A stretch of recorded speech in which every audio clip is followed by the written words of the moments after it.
All right, folks, here we go. Wild Card weekend continues on Sunday. We got a couple of games we're going to dive into them for you here at bangthebook.com. Follow along on Twitter at bangthebook. And don't forget the sports betting podcast with Adam Burke. I'll be on with Adam next week, and we'll dive into all the cool things on the wagering board. It's a great time of year, and we're in the home stretch of the football season, which is absolutely terrifying.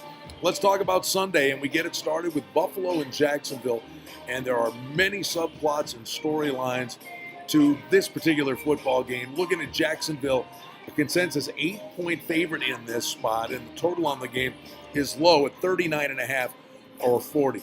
The Bills miraculously get in to the postseason. They take care of business against the Dolphins. Then they need Andy Dalton to complete a 4th and 12 pass and knock out the Ravens. And then all of Buffalo goes bananas. The Bills go bananas in the locker room watching it.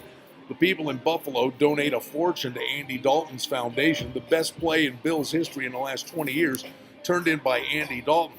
But they've got all the momentum, free roll, house money, say what you want. Jacksonville comes in, if you want to say limping into the postseason, they were already locked in, resting players possibly. Their defense is really, really good. The one problem I have with Jacksonville is this is an undisciplined football team. If this is a close game, watch for Jacksonville to make some boneheaded move. I think the Bills are live in this spot to maybe even walk out of Jacksonville with a W. The number 8, 39.5, 40 will call the total in the game. Subplot, Doug Marrone, former Bills coach, walked out the door on Buffalo. People in Buffalo, no love lost there. Then Marcel Darius was traded from the Bills to the Jags. I think the key to the game for Buffalo is stop Leonard Fournette. If they can stop the running game, I think the Bills' defense can create turnovers on Blake Bortles. Tyrod Taylor will be making plays with his feet. There's a question mark about LaShawn McCoy. But don't sleep on this Bills' defense that jumped out of the gate with a quick start, and they can turn the football over. And watch the young kid. I think he's going to be Defensive Rookie of the Year, cornerback Trey White. This kid could come up with a big play. He actually won a couple of games for the Bills on defense. Buffalo's winning this game. They're winning it with their defense. And then we go to Carolina and New Orleans, 6.5 or 7.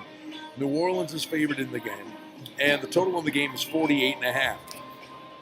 Drew Brees has had a pedestrian season, and with good reason. They have a running game, a stout running game with Ingram and Kamara, and the bottom line is the luxury that New Orleans has. If they've got the lead, they can close games out with the running game. If they're behind, you're calling on Drew Brees to rally you. So it's been a really interesting dynamic that's gone on with New Orleans this year. But again, it's a division foe they're facing. Cam Newton could rise up in a big way on the big stage, and he's going to be having to make plays with his feet. We know Kuechly's a big play performer on the defensive side of the ball. Again, division foes, familiarity breeds contempt. It's an interesting game. The total on the contest is 48.5. Two pretty interesting games where the dog could be live on Wild Card weekend. Let's talk about from a spread perspective. The Bills rewarded their backers 10-6 against the spread in the 2017 season. Jacksonville was 9-7. New Orleans 500 against the spread, 8-8. And on Wild Card weekend, the team that rewarded their backers the most during the 2017 season was the Carolina Panthers, 11-5. Carolina against the spread, 11-5 this year. Should be a fun Sunday of football. Got you covered, bangthebook.com. All the pertinent information on all sports and the sports betting podcast with Adam Burke right here at bangthebook.com. Brian Blessing in Las Vegas. We'll be back with you again next week and get you ready for the divisional round of the NFL playoffs.